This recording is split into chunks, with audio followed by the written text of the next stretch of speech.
Start करते हैं। हम लोग कहाँ पे थे लास्ट क्लास में? We were talking about ionization enthalpy and today we have to talk about electron gain enthalpy या इलेक्ट्रॉन एफिनिटी। तो होमवर्क किया तुम लोगों ने?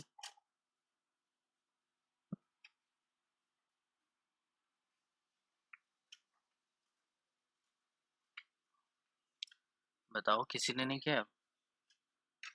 Yes, sir. हाँ, पीकू बताओ।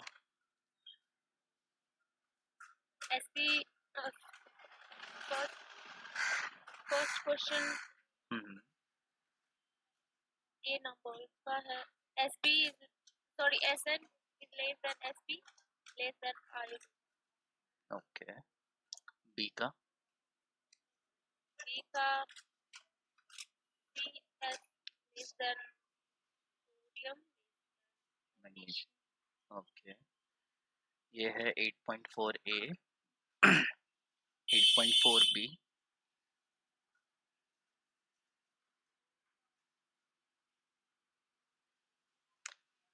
हाँ, इसका बताओ। ऑक्सीजन, आर्सेनिक और रुबिडियम का? सर उसका नहीं हुआ बट उसका B का हुआ है, A का ओके, नहीं हुआ।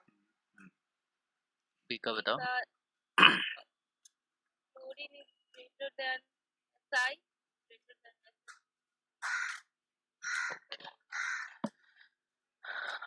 काफी हद तक मुझे सही लग रहा है ये बी वाला, तो देखने की भी जरूरत नहीं है। हाँ हाँ, शिवांगी बोलो।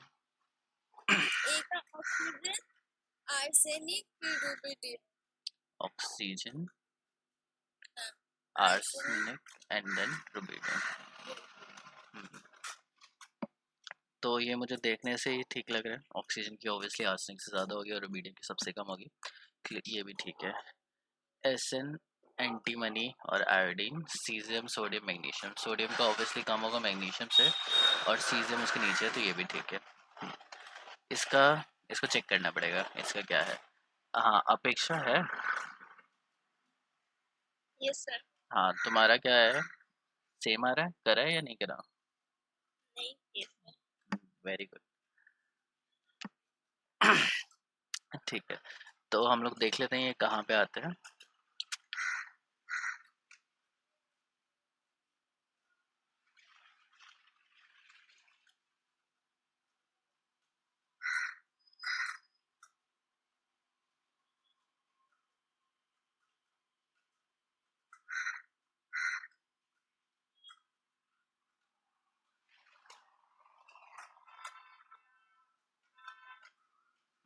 सो लेफ्ट टू राइट पे इंक्रीज होती है, तो ऑब्वियसली आई का ज़्यादा है, उसके बाद एस पी का, फिर ठीक है, तो चारों ही ठीक है।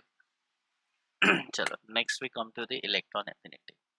सो इलेक्ट्रॉन एफिनिटी क्या होती है? इलेक्ट्रॉन एफिनिटी को इलेक्ट्रॉन गेन एंथैल्पी भी बोलते हैं, तो पहले इसको हम लोग लिख देते हैं। It is also known as electron gain enthalpy. Enthalpy और एनर्जी कुछ भी बोल सकते हैं। सो इलेक्ट्रॉन एफिनिटी होते क्या है? इलेक्ट्रॉन एफिनिटी का मतलब क्या है कि उसको अट्रैक्ट करने की जो टेंडेंसी होती है वो एफिनिटी होती है। सो इलेक्ट्रॉन एफिनिटी क्या है? इलेक्ट्रॉन को अट्रैक्ट करने की या इलेक्ट्रॉन को गेन करने की जो टेंडेंसी है उसको इलेक्ट्रॉन गेन एंथैल्पी या इलेक्ट्रॉन एफिनिटी बोलेंगे। Electron gain enthalpy is energy जो रिलीज होगी या एनर्जी एब्जॉर्ब होगी जब इलेक्ट्रॉन गेन होगा, और इलेक्ट्रॉन एफिनिटी इज बेसिकली जिस टेंडेंसी है कि कितना इलेक्ट्रॉन अगर हम लोग गेन करते हैं तो कितनी एनर्जी रिलीज होती है या एब्जॉर्ब होती है। अब जो सबसे बड़ी प्रॉब्लम ये है कि ये इट कुड बी पॉजिटिव और नेगेटिव।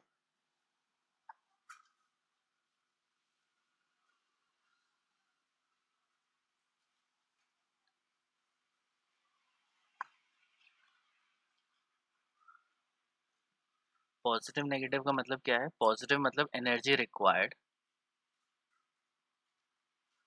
इसको एनर्जी रिक्वायर्ड भी हो सकती है और एनर्जी रिलीज भी हो सकती है इस केस में। अब कब एनर्जी रिक्वायर्ड होगी और कब एनर्जी रिलीज होगी वो हमें देखना है। तो इसमें क्या होता है कि कई बार है ना बहुत ज़्यादा कन्फ्यूजन होता है रिगार्डिंग दिस साइन। तो जब भी पॉजिटिव होगा तो मतलब एनर्जी रिक्वायर्ड है, और जब भी एनर्जी रिलीज हो रही तो वो नेगेटिव होगा।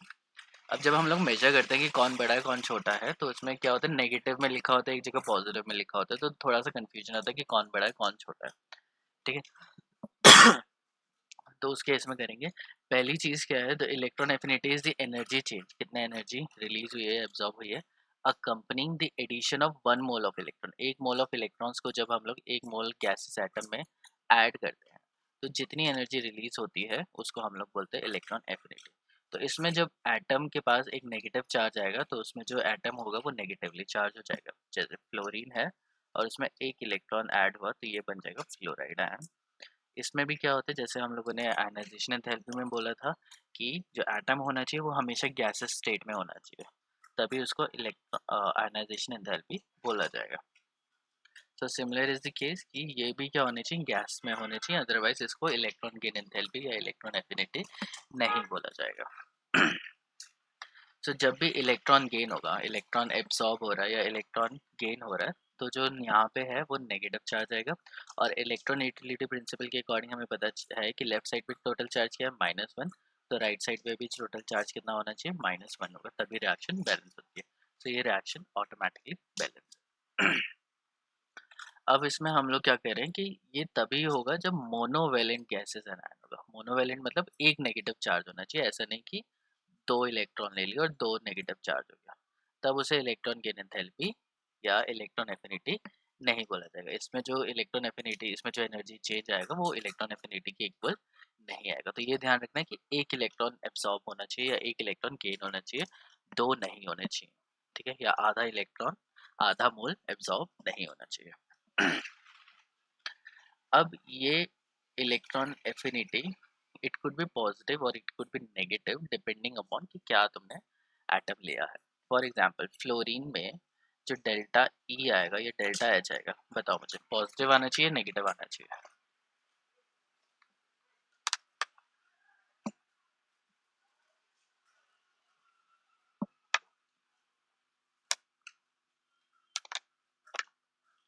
बताएगा कोई? क्यों आएगा नेगेटिव?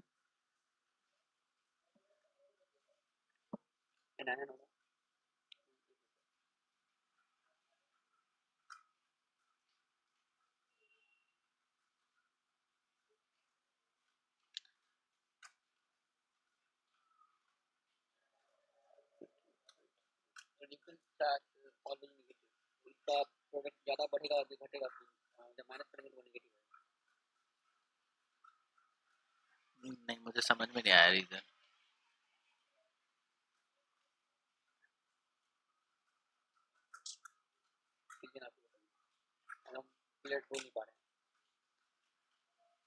तो हमें कैसे पता चलेगा कि कोई रिएक्शन में एनर्जी रिलीज हो रही है या एनर्जी एब्जॉर्ब हो रही है? वो स्टेबिलिटी पे डिपेंड करेगा कि कौन ज़्यादा स्टेबल है। अगर प्रोडक्ट ज़्यादा स्टेबल है तो एनर्जी रिलीज होगी। जैसे हम ग्राफ बनाते हैं तो ये जब ऐसे होगा तो ये फ्लोरीन है और फ्लोराइड है। अगर फ्लोराइड की स्टेबिलिटी ज़्यादा है, फ्लोराइड ज़्यादा स्टेबल है देन फ्लोरीन से, तो एनर्जी रिलीज होगी। क्यों एनर्जी रिलीज होगी? क्योंकि इसकी एनर्जी क्या है, अगर मैं यहाँ पे, ये रब क्यों नहीं हो रहा, एनीवेज, तो यहाँ पे हम लोगों ने एनर्जी लिखी हुई है। तो फ्लोरीन की एनर्जी फॉर एग्जांपल मैं लिखता हूँ 10 किलो जूल इसकी है और इसकी एनर्जी है 20 किलो जूल। तो जो डेल्टा ई आएगा वो आएगा energy of fluoride minus energy of fluorine. तो फ्लोराइड की एनर्जी 10 है और फ्लोरीन की एनर्जी क्या है, 20 है, तो कितना आएगा, -10 आएगा। तो चेंज इन एंथैल्पी कितना हो गया, -10। तो एनर्जी रिलीज होगी। तो डिपेंड करता है कौन ज़्यादा स्टेबल है। अब तुम देखो फ्लोरीन और फ्लोराइड में से ज़्यादा स्टेबल कौन है? अब मैंने बोल दिया कि ये नेगेटिव है तो ये फ्लोराइड ज़्यादा स्टेबल होगा। अब रीज़न हमें देना है कि कौन ज़्यादा स्टेबल है, क्यों ज़्यादा स्टेबल है, बताएगा कोई?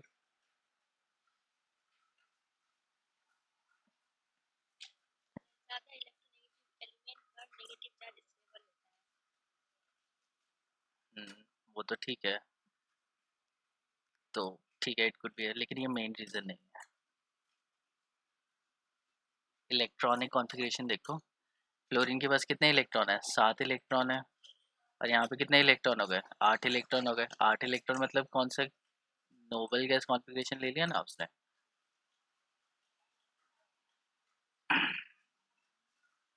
और इसका नोबल गैस कॉन्फ़िगरेशन नहीं। तो फ्लोरीन के पास क्या होता है, 7 इलेक्ट्रॉन्स हैं और वो चाहता है, 7 वैलेंस इलेक्ट्रॉन है, वो चाहता है कि एक इलेक्ट्रॉन उससे मिल जाए और वो नोबल गैस कॉन्फ़िगरेशन गेन कर ले। तो फ्लोराइड जो है वो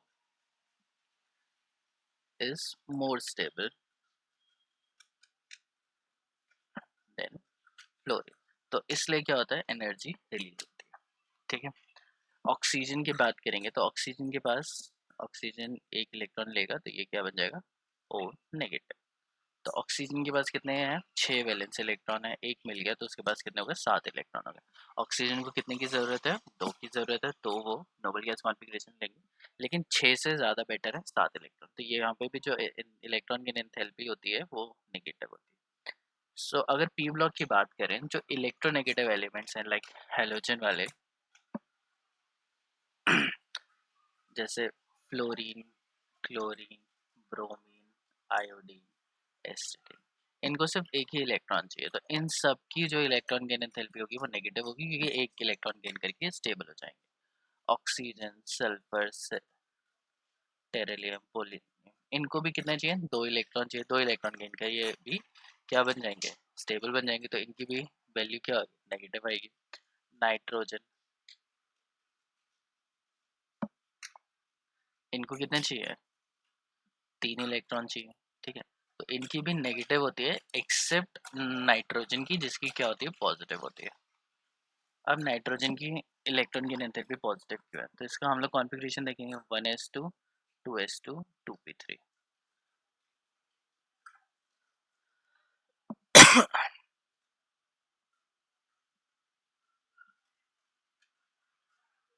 तो यहाँ पे कौन सी कॉन्फ़िगरेशन है, p3 है। और जैसे ही वो इलेक्ट्रॉन लेगा तो वो किस में कन्वर्ट हो जाएगा, p4 में हो जाएगा। अब हमें पता है p3 इज एक्सट्रीमली स्टेबल, 3 तो बनाया नहीं मैंने। P3 जो कॉन्फ़िगरेशन होती है वो एक्सट्रीमली स्टेबल होती है, मतलब P3 तो बहुत ज़्यादा स्टेबल होगी as compare to P4 configuration से। तो जिसका मतलब क्या है कि जो N नेगेटिव है वो लेस स्टेबल है। सो N negative is less stable then nitrogen. ठीक है, तो अगर N नेगेटिव कम स्टेबल होगा नाइट्रोजन से तो प्रोडक्ट कम स्टेबल है, प्रोडक्ट कम स्टेबल है तो डेल्टा H क्या आएगा, पॉजिटिव आएगा। समझ में आया? तो क्या होता है कि जो भी ऐसे एलिमेंट जिनको इलेक्ट्रॉन गेन करके नोबल गैस कॉन्फ़िगरेशन ले लेंगे, उन सभी की जो इलेक्ट्रॉन गेन एंथैल्पी होगी वो क्या होगी, नेगेटिव होगी। Now electron gain enthalpy also depend upon electronegativity,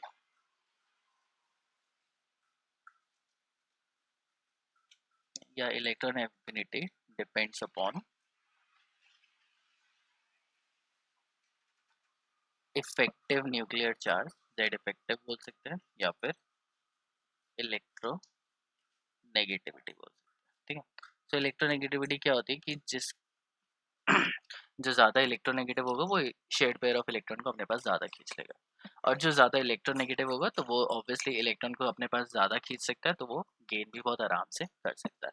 तो इलेक्ट्रॉन गेन एंथैल्पी नेगेटिव जो होती है वो सबसे ज़्यादा नेगेटिव होती है, सबसे ज़्यादा नेगेटिव होगी फ्रॉम पी ब्लॉक की साइड पे। ठीक है, और सबसे कम नेगेटिव होगी एस ब्लॉक की साइड पे। ठीक है, तो हम लोग क्या ट्रेंड क्या करेंगे कि डाउन द ग्रुप क्या होगा, साइज बड़ा होता जाएगा, और जो इलेक्ट्रोनेगेटिविटी होती है वो डाउन द ग्रुप क्या होती है, कम हो जाती है, इफेक्टिव न्यूक्लियर चार्ज क्या हो जाता है, कम हो जाता है।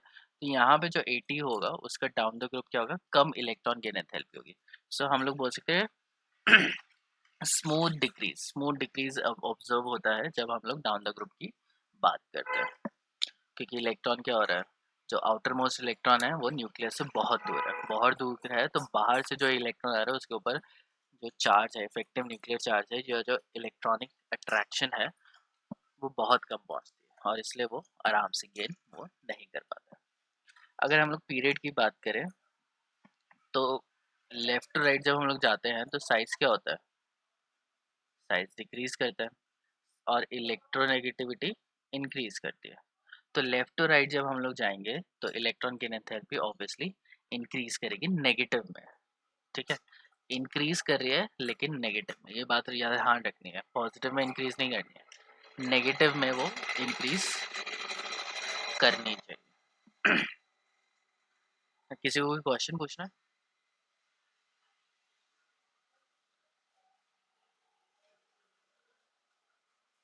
तो पीरियड में हम लोग बोलेंगे, पीरियड में इट इंक्रीजेस, ठीक है, मतलब नेगेटिव में, और down the group it decreases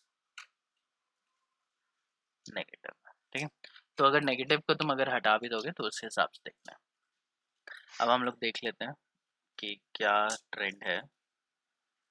अगर तुम यहाँ से देखो कि -26.7 122, फर्स्ट को तो छोड़ ही देते हैं। नाइट्रोजन के ग्रुप को P3 कॉन्फ़िगरेशन स्टेबल होने की वजह से ये तो स्मूथ इंक्रीज होता है। पहले ग्रुप की बात कर रहे थे क्योंकि वो आसान है ज़्यादा। तो डाउन द ग्रुप क्या होगा, ये इंक्रीज होती हुई हमें, सॉरी डिक्रीज होती हुई हमें दिखेगी, accept first group.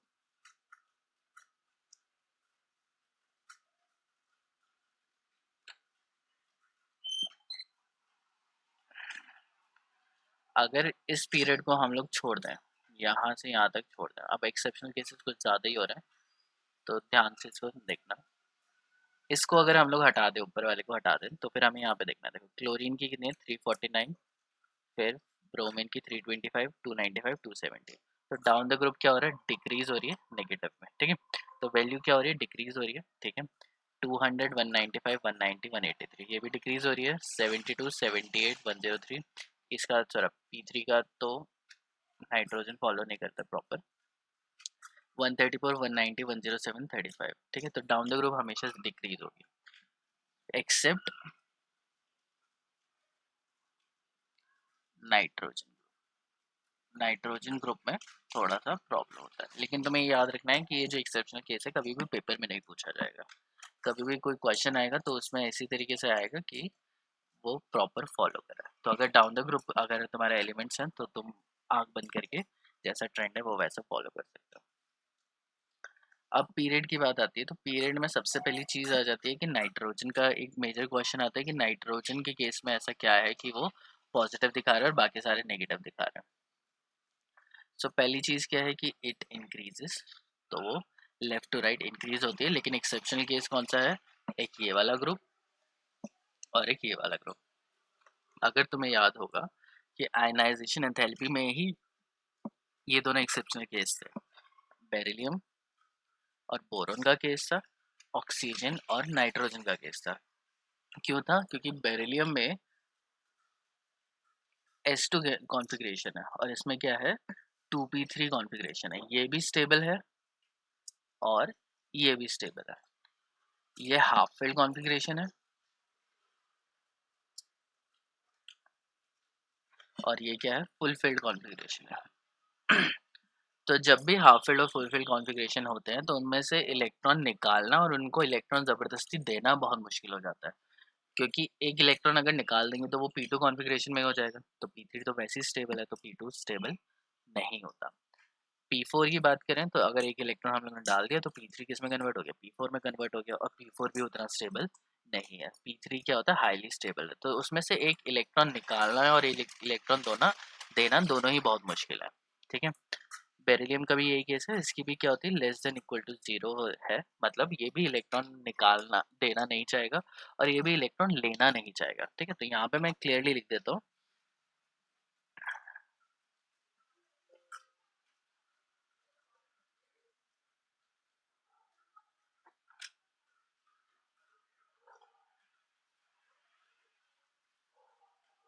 when we have half filled and full filled configurations,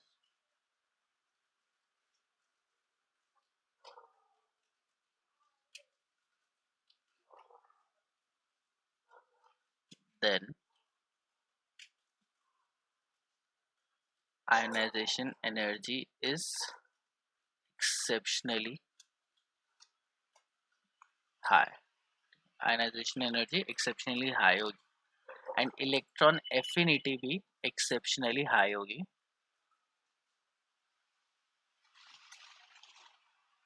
positive में। नेगेटिव में बात नहीं कर रहे हैं, पॉजिटिव की बात कर रहे हैं, ठीक है। या एक्सेप्शनली लो लिख लेते हैं हम लोग, ठीक? तो एक्सेप्शनली इसकी वैल्यू जो होगी वो एक्सेप्शनली लो होगी, ठीक है। ये कब आएगा? जब बेरिलियम का केस आएगा और जब नाइट्रोजन का आएगा, nitrogen phosphorus arsenic beryllium magnesium.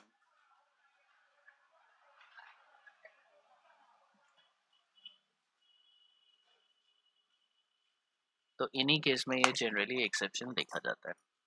अब दूसरा जो एक्सेप्शनल केस है वो हमारा पीरियड 2 के बारे में है इसमें। तो अभी जो हम लोग बोल रहे थे कि डाउन द ग्रुप क्या होता है, डिक्रीज होती है, लेकिन हम लोग पहले देख रहे हैं कि पहले वो इंक्रीज हो रही है first period, sorry second period से थर्ड पीरियड में हम लोग जा रहे हैं, तो पहले वो क्या हो रही है, इंक्रीज हो रही है और उसके बाद फिर वो डिक्रीज हो रही है। तो फ्लोरीन की 328 है और क्लोरीन की 349 है, ऑक्सीजन की 141 है, इसकी 200 है, इसकी 7 है और इसका -72। मतलब क्या है कि फॉस्फोरस सल्फर क्लोरीन अगर इलेक्ट्रॉन लेंगे तो ये ज़्यादा स्टेबल है एज कम्पेयर टू फ्लोरीन, ठीक है। ये अभी हम लोग डिस्कस करेंगे। अब इसमें से सबसे इम्पोर्टेंट क्वेश्चन हमारा जो दिख रहा है कि noble gases always have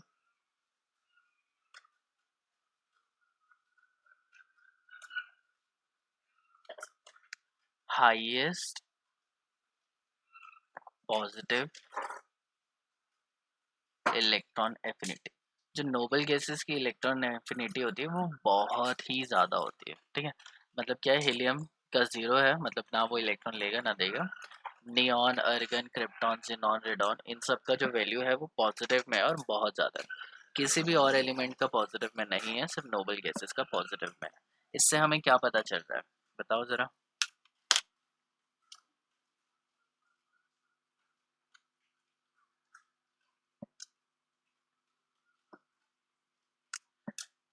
electron affinity negative में होने का मतलब क्या है कि जो प्रोडक्ट है वो बहुत ज़्यादा स्टेबल है, रिएक्टेंट उतना स्टेबल नहीं है। और अगर पॉजिटिव में वैल्यू आ जाए तो रिएक्टेंट बहुत ज़्यादा स्टेबल है, प्रोडक्ट उतना स्टेबल नहीं है। तो ये नोबल गैसेस है, नोबल गैसेस तो ऑब्वियसली स्टेबल होती है। नोबल गैसेस स्टेबल क्यों होंगे? क्योंकि इनके पास कंप्लीट ऑक्टेट है। और अगर कंप्लीट ऑक्टेट में 8 इलेक्ट्रॉन है और उस शेल में 8 इलेक्ट्रॉन से ज़्यादा इलेक्ट्रॉन आ ही नहीं सकता, तो उसको ज़बरदस्ती देने में वो इलेक्ट्रॉन ले लेगा? वो नहीं लेगा। वो एक शेल में 9 इलेक्ट्रॉन लेके कुछ करेगा? कुछ नहीं कर सकता वो। तो एक ऑक्टेट में जहाँ पे मैक्सिमम 8 इलेक्ट्रॉन आ सकते हैं, या वैलेंस शेल जहाँ पे मैक्सिमम 8 इलेक्ट्रॉन आ सकते हैं, अगर तुम उसको इलेक्ट्रॉन दोगे तो वो नहीं लेगा। तो तुम्हें ज़बरदस्ती उसको इलेक्ट्रॉन फोर्सफुली देना पड़ेगा, ठीक है।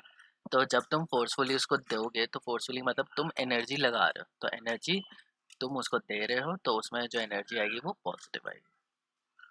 फ्लोरीन, क्लोरीन, ब्रोमीन, इन केसेस में क्या है कि इनके पास एक इलेक्ट्रॉन कम है, तो ये ऑटोमेटिकली अपने आप ही इलेक्ट्रॉन ले लेते हैं और प्रोडक्ट में कन्वर्ट हो जाते हैं। और जो रिएक्टेंट जो ऑलरेडी ही बहुत ज़्यादा स्टेबल है, जैसे नोबल गैसेस ऑलरेडी बहुत ज़्यादा स्टेबल होते हैं, तो ये इलेक्ट्रॉन गेन करना प्रेफर नहीं करेंगे because they have complete octet, ठीक है। तो रीज़न क्या है? They are already very stable.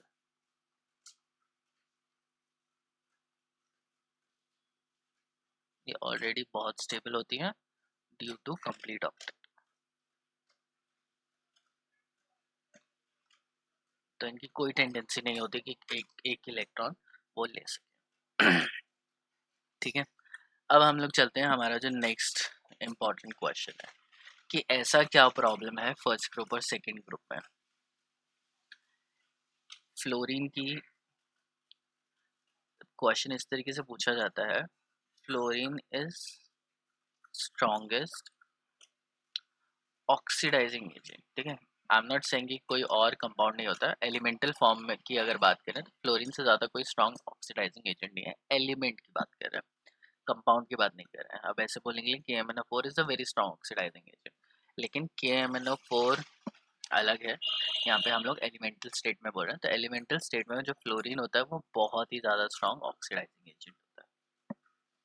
तो अगर स्ट्रॉन्ग ऑक्सीडाइजिंग एजेंट है, then why its electron gain enthalpy is less negative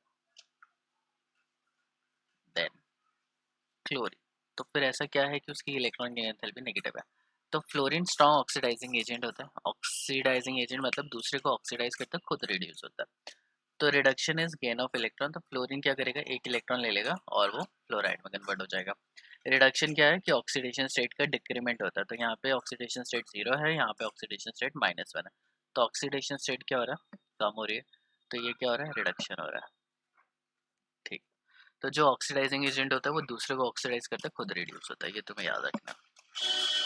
अब यहाँ पे बात हमारी हो रही है कि फ्लोरीन इलेक्ट्रॉन ले लेगा, उसके पास 7 इलेक्ट्रॉन है और वो 8 इलेक्ट्रॉन में कन्वर्ट हो जाएगा। क्लोरीन की अगर हम लोग बात करें तो क्लोरीन भी, इसके पास भी 7 इलेक्ट्रॉन है, 7 इलेक्ट्रॉन इसके पास है, 8 इलेक्ट्रॉन इसके पास है, ये भी हो जाएगा। अब इनमें से एनर्जी रिलीज कितनी हो रही है, यहाँ पे 328 किलो जूल की एनर्जी रिलीज हो रही है और यहाँ पे 349 किलो जूल की एनर्जी रिलीज हो रही है। मतलब क्या है कि chloride ion is more stable.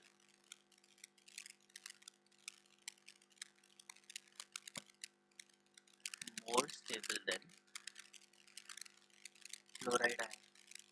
But ऐसा कैसे हो सकता है, क्लोरीन तो सबसे ज्यादा इलेक्ट्रोनेगेटिव होता है।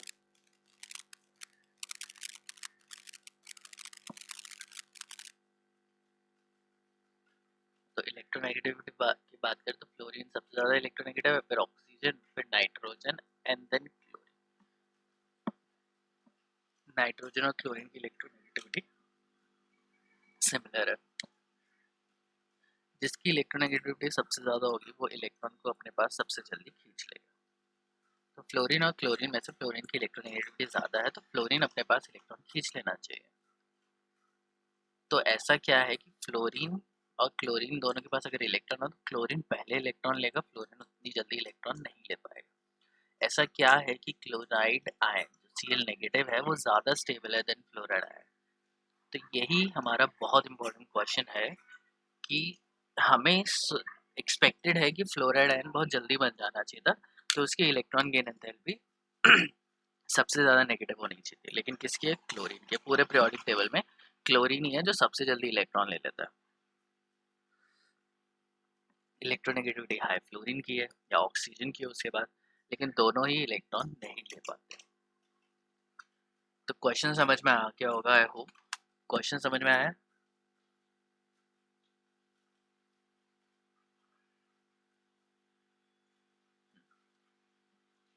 सो रीजन क्या है, रीजन है स्मॉल साइज।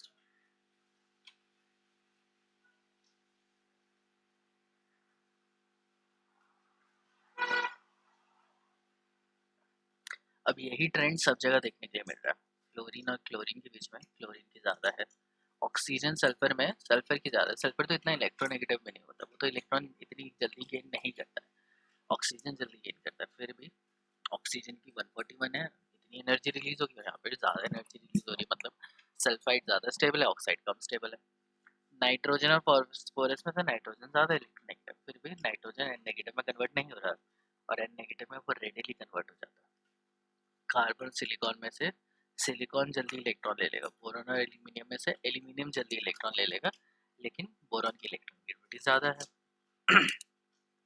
तो क्या चक्कर है, ये हमें देखना है। तो चक्कर ये है कि इनका जो साइज होता है वो स्मॉल होता है, ग्रुप 2 के एलिमेंट्स का साइज स्मॉल है।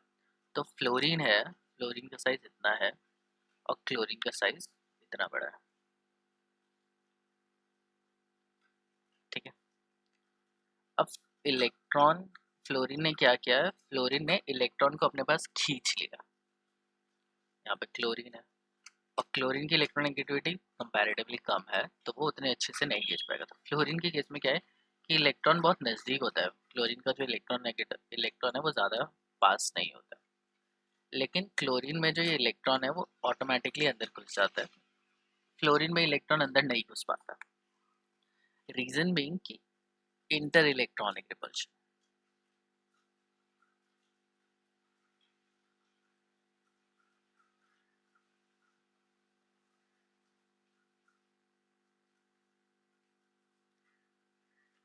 अब यहाँ पे देखो तुम्हारे पास कितने इलेक्ट्रॉन है, पहले ही 7 इलेक्ट्रॉन है, छोटी सी जगह है, और यहाँ पे भी 7 इलेक्ट्रॉन है।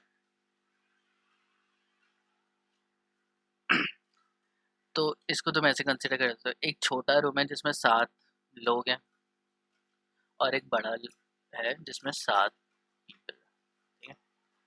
तो अगर एक नया मेंबर अंदर घुसना चाहेगा तो वो 7 लोग अलाउ करेंगे, वो नहीं करेंगे। लेकिन यहाँ पे जब रूम बड़ा है तो उसमें एक नया बंदा ऐड हो सकता है, ठीक है, लोगों को ज़्यादा प्रॉब्लम नहीं होगी। So this is called inter electronic repulsion, जो किस वजह से होती है कि फ्लोरीन का साइज या ऑक्सीजन का साइज या नाइट्रोजन का साइज, इनका जो साइज है वो इतना ज़्यादा छोटा होता है कि उसमें एक इलेक्ट्रॉन को ज़बरदस्ती घुसाना पॉसिबल नहीं होता है। इंटर इलेक्ट्रॉनिक रिपल्शन क्या होती है, ज़्यादा होती है क्योंकि इलेक्ट्रॉन बहुत पास में है। जितना ज़्यादा पास में इलेक्ट्रॉन होंगे वो एक दूसरे को उतना ज़्यादा ही रिपेल करेंगे। सो फ्लोरीन क्या करता है, इलेक्ट्रोनेगेटिविटी हाई है, इलेक्ट्रॉन को चाह के अपने पास खींच लेगा, बहुत पास खींच लेगा, लेकिन अंदर घुसाना उसके लिए थोड़ा मुश्किल होगा, ठीक है। जो इलेक्ट्रॉन है वो उसके पास आ तो जाएगा, लेकिन उसके ऑर्बिट में एंटर नहीं करेगा। उसको एंटर करने के लिए इंटर इलेक्ट्रॉनिक रिपल्शन ओवरकम करनी पड़ेगी, इसलिए थोड़ी सी एनर्जी खर्च हो जाएगी इलेक्ट्रॉन को थोड़ा थोड़ा दूर करने के लिए, रिपल्शन को ओवरकम करने के लिए। लेकिन क्लोरीन, सल्फर, फास्फोरस, इनके केस में क्या है कि शेल बड़ा है, शेल बड़ा है तो वहाँ पे 7 इलेक्ट्रॉन बहुत आराम से आ सकते हैं, और इसलिए 8वां जो इलेक्ट्रॉन आएगा उसमें इतना इंटर इलेक्ट्रॉनिक रिपल्शन नहीं होगा। कम इंटर इलेक्ट्रॉनिक रिपल्शन है तो वो ज़्यादा स्टेबल हो जाएगा। तो फ्लोराइड क्या होता है, कम स्टेबल होता है क्योंकि उसमें इंटर इलेक्ट्रॉनिक रिपल्शन ज़्यादा है। एक छोटे से एटम पे 8 इलेक्ट्रॉन एक दूसरे के साथ लड़ाई करेंगे, एक दूसरे को रिपेल करेंगे, लेकिन एक बड़े एटम पे 8 इलेक्ट्रॉन ज़्यादा स्टेबल होंगे, वो एक दूसरे को इतना रिपेल नहीं करेंगे। तो इस वजह से जो फ्लोराइड आयन है वो कम स्टेबल होता है as compare to chloride ion. Although दोनों ही के केसेस में क्या हो रहा है, नोबल गैस कॉन्फिगरेशन है। तो ये चीज़ हमें ध्यान रखिए, due to the small size of fluoride group 2 elements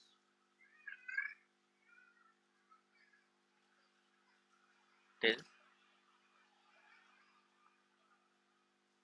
difficult for them to gain an extra electron due to inter-electronic repulsion। Inter-electronic repulsion होने की वजह से, साइज छोटा है, ज़्यादा इलेक्ट्रॉन है, तो इंटर-इलेक्ट्रॉनिक रिपल्शन होने की वजह से फ्लोरीन क्या करेगा, उसकी इलेक्ट्रॉन गेन एंथैल्पी कंपैरेटिवली कम होगी और क्लोरीन की सबसे ज़्यादा होगी। तो यहाँ पे तुमसे डायरेक्टली पूछा जा सकता है which is most electronegative element,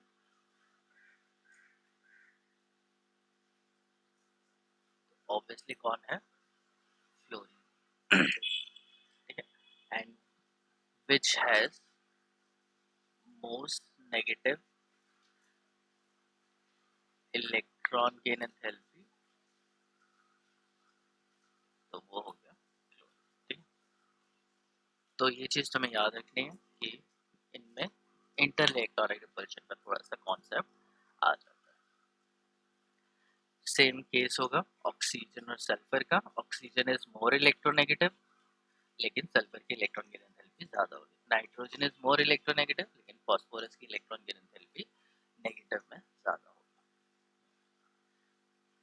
तो ये हो गया इलेक्ट्रॉन गेन एंथैल्पी का। अब इलेक्ट्रॉन गेन एंथैल्पी की बात करी, first electron gain enthalpy, E1 के बाद E2 भी आ सकता है कि दूसरा इलेक्ट्रॉन भी तो गेन करना है। अब गेन करने में दूसरा इलेक्ट्रॉन क्या है कि नोबल गैसेस तो गेन नहीं करेंगी, उन्होंने पहला ही नहीं किया तो दूसरा तो वो बिल्कुल नहीं करने वाली है। फ्लोरीन, क्लोरीन, ब्रोमीन, ये एक इलेक्ट्रॉन गेन करके बहुत ही ज़्यादा स्टेबल हो जाते हैं, तो इनका जो सेकेंड इलेक्ट्रॉन गेन एंथैल्पी होती है वो पॉजिटिव होगी। तो ये याद रखना है कि जैसे फ्लोरीन है, क्लोरीन है, ब्रोमीन है, इन्होंने एक एक नेगेटिव ले लिया।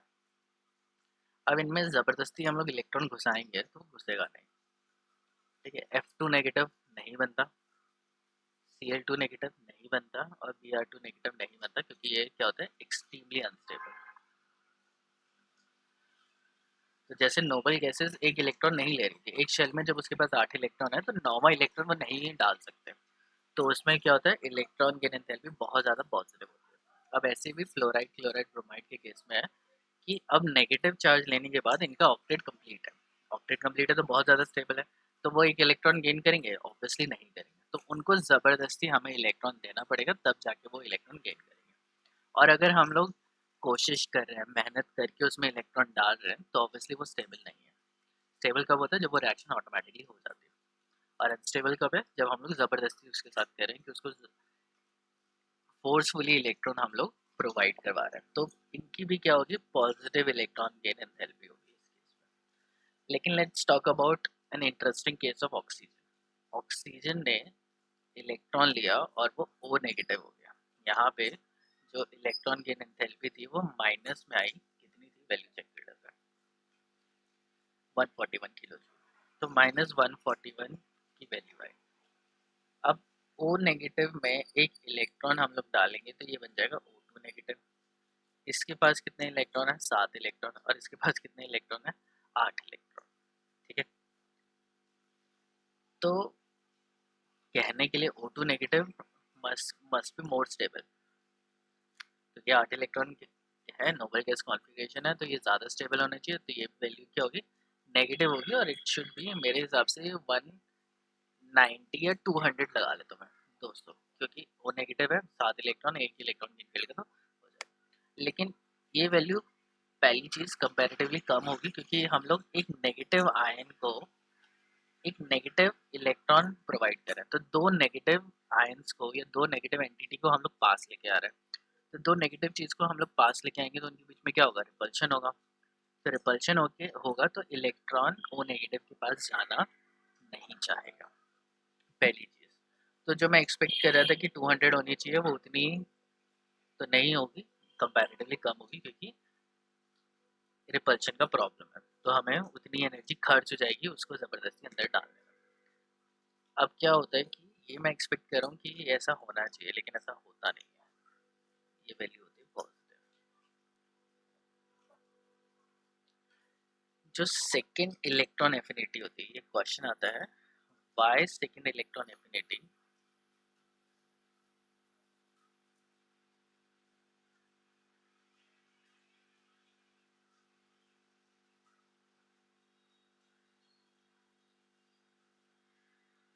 Of oxygen is positive.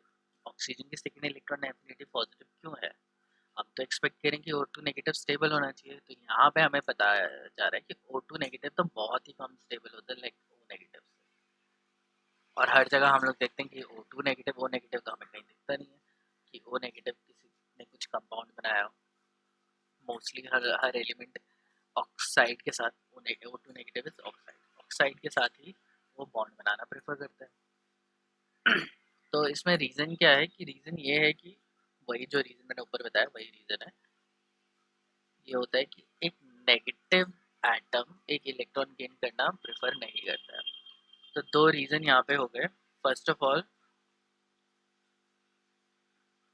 Repulsion होगी between O negative and electron, क्योंकि दोनों ही नेगेटिवली चार्ज है।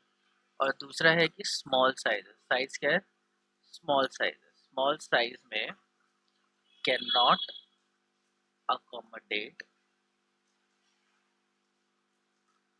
8 इलेक्ट्रॉन्स। तो साइज तो उसका पहले से छोटा था। तो उस छोटे से साइज में, जैसे फ्लोराइड के साथ भी केस था कि फ्लोराइड भी कम स्टेबल होता है, क्योंकि वो छोटे से साइज में 8 इलेक्ट्रॉन अकोमोडेट नहीं कर पाता। O2 नेगेटिव के साथ भी केस यही होता है कि वो भी 8 इलेक्ट्रॉन अकोमोडेट नहीं करती है। तो इसलिए उसकी जो सेकेंड आयनाइजेशन इलेक्ट्रॉन एफिनिटी होती है वो पॉजिटिव होती है as compare to its first electron affinity. ठीक है, तो ये एक बहुत इंपॉर्टेंट क्वेश्चन है जो कि कई बार पूछा जाता है। एक तो फ्लोरीन वाला डायरेक्टली क्वेश्चन पूछा जाएगा, although fluorine is more electron negative than chlorine, then by its electron affinity first electron affinity is less negative than chlorine. ठीक है, या फिर पूछा जाएगा negative electron affinity is more less than chlorine. ठीक है, तो कैसे भी करके वो फ्लोरीन वाला क्वेश्चन तो तुमसे 100% पूछा ही जाएगा। दूसरा क्वेश्चन इलेक्ट्रॉन एफिनिटी एफिनिटी में ऑक्सीजन का केस आता है, क्योंकि ऑक्सीजन के सेकेंड, फर्स्ट तो ठीक है, फर्स्ट तो ऑब्वियसली नेगेटिव होनी ही थी, लेकिन सेकेंड पॉजिटिव है। क्यों पॉजिटिव है? क्योंकि इंटर इलेक्ट्रॉनिक रिपल्शन है, एक नेगेटिव आयन एक और इलेक्ट्रॉन गेन करना प्रेफर नहीं करेगा, क्योंकि दोनों ही नेगेटिव चार्ज है। तो दो नेगेटिव चार्ज को पास लेके आओगे तो उनके बीच में ऑटोमेटिक रिपल्शन होगा। और दूसरा क्या है कि उसका साइज बहुत छोटा है, तो उसमें वो 8 इलेक्ट्रॉन अकोमोडेट करना प्रेफर नहीं करेगा। ये दो केसेस हो गए। तीसरा कुछ और मैं बताने वाला था, भूल गया। यस, याद आ गया। तो अब ऐसा क्या है कि जब O2 नेगेटिव कम स्टेबल है देन O नेगेटिव है, तो ये फिर बनता ही, ये बनता है due to hydration enthalpy.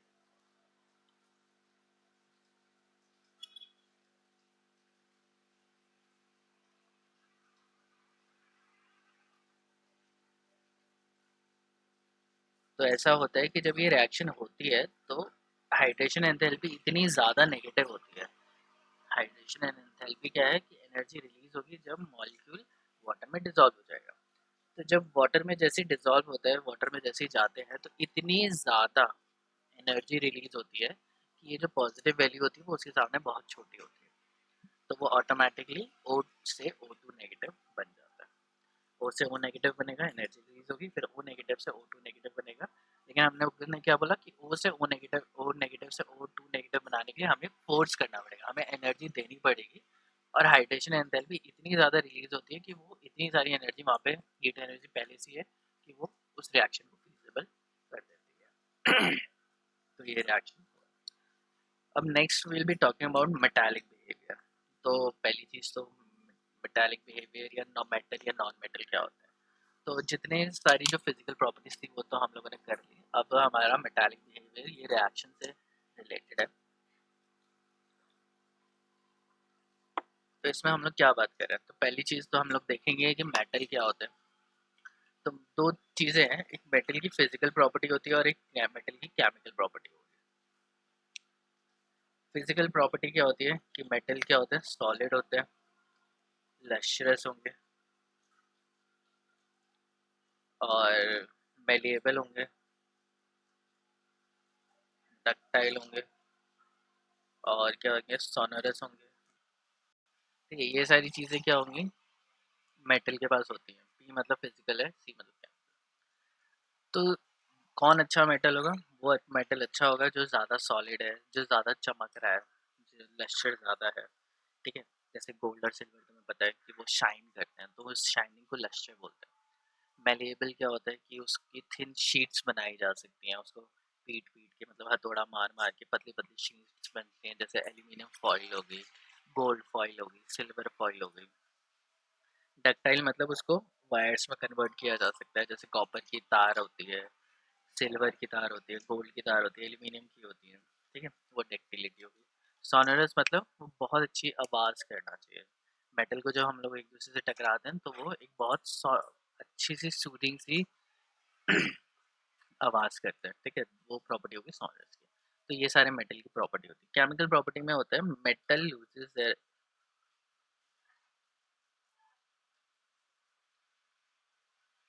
Electron. So anything,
हाँ तो कहाँ पे थे हम लोग? मेटालिक बिहेवियर की बात कर रहे थे। तो फिजिकल प्रॉपर्टीज मैंने बताया, सॉलिड होना चाहिए, लस्ट्रस होना चाहिए, मेलेबल होना चाहिए, डक्टाइल होना चाहिए, सोनोरस होता है। सोनोरस का मतलब क्या है कि वो बहुत अच्छी आवाज़ करना चाहिए। डक्टाइल का मतलब क्या हुआ कि वो वायर्स में कन्वर्ट हो सकता है। मेलेबल मतलब उसकी पतली पतली शीट्स बनती हैं, जैसे एल्यूमिनियम फॉइल बनती है, गोल्ड और सिल्वर फॉइल बनता है। लस्टर मतलब वो थोड़ा चमक सकता है, और सॉलिड तो वो जनरली होते ही होते हैं। अब दूसरा क्या है कि फिजिकल प्रॉपर्टीज तो ये हो गई। केमिकल प्रॉपर्टीज की बात की जाए तो कौन अच्छा मेटल होगा? ऐसा मेटल उस मेटल को अच्छा कंसिडर किया जाता है जो इलेक्ट्रॉन जल्दी से जल्दी रिलीज करता है। तो मेटल की सबसे बड़ी प्रॉपर्टी होती है कि they can lose their electron very easily. तो फिजिकल प्रॉपर्टीज को ना देखते हुए, हाँ, अगर मैं पूछूं कि सोडियम है और मैग्नीशियम है, इसमें से ज़्यादा अच्छा मेटल कौन सा है, तो तुम बोलोगे ऑब्वियसली मैग्नीशियम ज़्यादा है। ठीक है, मैं पूछूं सोडियम और एल्यूमिनियम में कौन है, तो तुम बोलोगे एल्यूमिनियम ज़्यादा है, क्योंकि वो मेलेबल भी होता है, डक्टाइल भी होता है, लेस्टस भी होता है। लेकिन अगर केमिकल प्रॉपर्टी की बात करें तो sodium is far more metallic then aluminium. अब ये जो कौन अच्छा मेटल है, ये डिपेंड करता है कि कौन सबसे जल्दी इलेक्ट्रॉन दे सके। ठीक है, तो इसके बारे में अभी हम लोग डिटेल में थोड़ा देर में बात करेंगे। पहले बात करते हैं नॉन मेटल्स क्या होता है। नॉन मेटल्स क्या होते हैं? नॉन मेटल्स ऐसे मेटल होते हैं जो कि सॉलिड भी हो सकते हैं, गैसेस होते हैं जनरली, ये शाइनी नहीं होते, ब्रिटल होते हैं। ठीक है, और मतलब शाइनी नहीं होते, एक नॉर्मल होते हैं, जैसे कार्बन हो गया, चारकोल तुमने देखा होगा। और क्या होता है, इनका मेल्टिंग पॉइंट कम होगा। अच्छा, यहाँ पे गुड कंडक्टर लिखना भूल गया, ऑफ हीट एंड इलेक्ट्रिसिटी।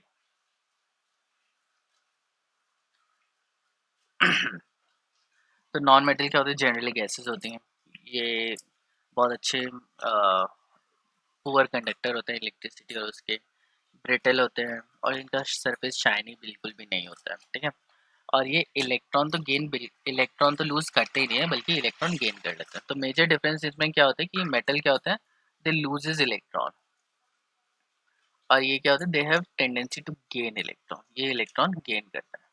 तो जो एस ब्लॉक के एलिमेंट्स हो गए वो सारे मेटल होंगे, और जो पी ब्लॉक के एलिमेंट्स होंगे जैसे ऑक्सीजन, नाइट्रोजन, फ्लोरीन वाले ग्रुप, ये बहुत अच्छे नॉन मेटल्स होते हैं। अब इनको अभी हम लोग देख लेंगे 2 मिनट में। अब पहले देख लेते हैं मेटलॉइड्स। मेटलॉइड्स क्या होता है? मेटलॉइड्स ऐसे एलिमेंट होते हैं जिनकी प्रॉपर्टी मेटल और नॉन मेटल के बीच की होती है। मेटल नॉन मेटल मतलब ये मेटल की तरह भी बिहेव करेंगे, नॉन मेटल की तरह भी बिहेव करेंगे। ठीक है, दोनों चीज़ होती है। ये जो मेटालिक करेक्टर होता है वो कहाँ होता है सबसे ज़्यादा? अब जैसे मैंने बताया, जो इलेक्ट्रॉन लूज करेगा, तो इलेक्ट्रॉन लूज करेगा तो मतलब लो आयनाइजेशन एंथैल्पी, आयनाइजेशन एंथैल्पी कम होगी तो वो जल्दी इलेक्ट्रॉन लूज करेगा। तो जो मेटल्स होते हैं उनकी आयनाइजेशन एनर्जी लो होती है। तो मेटल कहाँ होता है? इस साइड पे होता है। ये एस ब्लॉक के जो एलिमेंट्स हैं, ट्रांजिशन एलिमेंट्स हैं, ये सारे क्या होते हैं? मेटल्स होते हैं। और मेटालिक करेक्टर यहाँ से यहाँ पे क्या होता है? डिक्रीज करता है। अब डिक्रीज कैसे करेगा? अब हमें पता है कि आयनाइजेशन एंथैल्पी क्या होती है, लेफ्ट टू राइट क्या होती है? इंक्रीज करती है। ठीक है, तो लो आयनाइजेशन एंथैल्पी मतलब बेटर मेटल। तो अगर यहाँ पे हम लोग जाएंगे तो यहाँ पे इलेक्ट्रॉन निकालना बहुत मुश्किल होगा। तो ये वाले क्या होते हैं? ज़्यादा अच्छे मेटल होते हैं, और ये वाले क्या होते हैं? ज़्यादा अच्छे नॉन मेटल होते हैं, मतलब बहुत बुरे मेटल होते हैं। सो पी ब्लॉक के एलिमेंट्स होते हैं वो जनरली नॉन मेटल होते हैं, और एस ब्लॉक के एलिमेंट्स या ट्रांजिशन एलिमेंट ये बहुत अच्छे मेटल्स होते हैं। अगर एस और डी ब्लॉक में भी बात की जाए तो एस ब्लॉक के जो एलिमेंट्स हैं वो ज़्यादा अच्छे मेटल होते हैं then D block and then P block. ठीक है, तो ये तुम्हें समझ में आ रहा होगा, क्योंकि आयनाइजेशन एंथैल्पी कम होती है तो यहाँ से इलेक्ट्रॉन निकालना आसान है। इनकी आयनाइजेशन एंथैल्पी कंपैरेटिवली ज़्यादा है तो इनमें से इलेक्ट्रॉन निकालना और मुश्किल है। और पी ब्लॉक में से तो बहुत ही मुश्किल है, वहाँ से इलेक्ट्रॉन इतनी आराम से निकलेगा नहीं, वो प्रेफर करेंगे इलेक्ट्रॉन गेन करना। तो ये मेजर डिफरेंस है। तो अब हम लोग यहाँ पे देख सकते हैं, मैंने एक डायग्राम अटैच किया हुआ है। तो ये सोडियम दिख रहा होगा, नाइफ से काटा हुआ है। सोडियम सॉलिड होता है लेकिन हार्ड नहीं होता उतना। सॉफ्ट होता है। यहाँ पे मैग्नीशियम तुम्हें दिख रहा है, एल्यूमिनियम है, ठीक है। एल्यूमिनियम जैसे हम लोग देखते हैं नॉर्मली घरों में, उस तरीके से जो ओरिजिनल फॉर्म होती है वो उस तरीके से नहीं होती, इस तरीके से मिलता है। एल्यूमिनियम के साथ चक्कर क्या है कि एल्यूमिनियम होता शाइनी है, बट ये ऑक्सीजन के साथ रिएक्ट करके एल्यूमिनियम ऑक्साइड की एक लेयर बन जाती है एल्यूमिनियम, जिसकी वजह से एल्यूमिनियम क्या होता है, लश्रस नहीं दिखता, ठीक है। पूरी लेयर बन जाती है उसके पास एल्यूमिनियम की। तो एल्यूमिनियम देखने में बहुत शाइनी होता है, लेकिन वो ब्रिटल हो जाता है, ब्रिटल नहीं मतलब नॉन शाइनी हो जाता है, क्योंकि जैसे ही वो एयर के कांटेक्ट में आता है उसके ऊपर एक लेयर जम जाती है एल्यूमिनियम ऑक्साइड की। अब सिलिकॉन भी देख सकते हैं, तो यहाँ पे देखो तुम्हें सब लश्रस दिख रहे होंगे, ठीक है। जैसे ही फॉस्फोरस आया, फॉस्फोरस देखो कैसे ब्राउन कलर का है, ठीक है। उसके बाद सल्फर, और ये तो गैस होती है, ये तो मेटल हो नहीं सकता, ये भी मेटल नहीं है, ये भी मेटल नहीं है, ठीक है।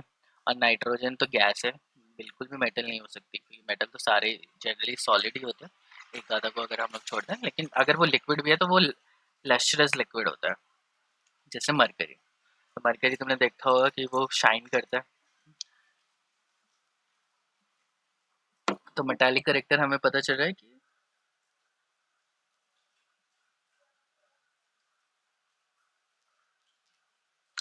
अक्रॉस पीरियड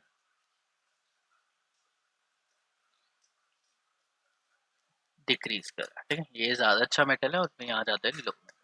और डाउन द ग्रुप भी हमें दिख रहा है कि मेटालिक करेक्टर इंक्रीज हो रहा है।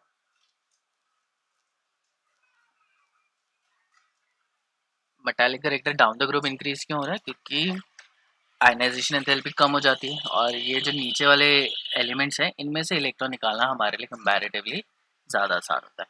तो नाइट्रोजन तुम देख सकते हो कि गैस है, तुम्हें दिख ही नहीं रहा होगा, ट्रांसपेरेंट दिख रहा होगा। ट्रांसपेरेंट इसलिए है क्योंकि नाइट्रोजन का कोई कलर नहीं होता, क्लोरीन का तो फिर भी तुम्हें कलर यहाँ पे दिख रहा है। नाइट्रोजन तो हमारे एयर में होती है, तो हमें पता है कि क्या होता है। फिर जैसे नीचे जा रहे हैं तो वो सॉलिड भी होता जा रहा है, लश्रस भी होता जा रहा है। आर्सेनिक को देखो तो वो इतना लश्रस नहीं है, उतना शाइन नहीं कर रहा है, लेकिन बिस्मथ कंपैरेटिवली ज़्यादा शाइन कर रहा है, और सॉरी एंटीमनी ज़्यादा शाइन करता है, और बिस्मथ तो और भी अच्छे से शाइन कर पा रहा है। तो metallic character down the group क्या होता है, इंक्रीज होता है। ठीक। अब इसको चलो हम लोग कल करते हैं, रिडॉक्स बिहेवियर है, किसका ऑक्सीडेशन नंबर क्या है, कैसे वो रिएक्ट करेंगे, तो यहाँ से हमारी केमिकल प्रॉपर्टीज स्टार्ट हो जाती है। इनको हम लोग कल करते हैं, ठीक।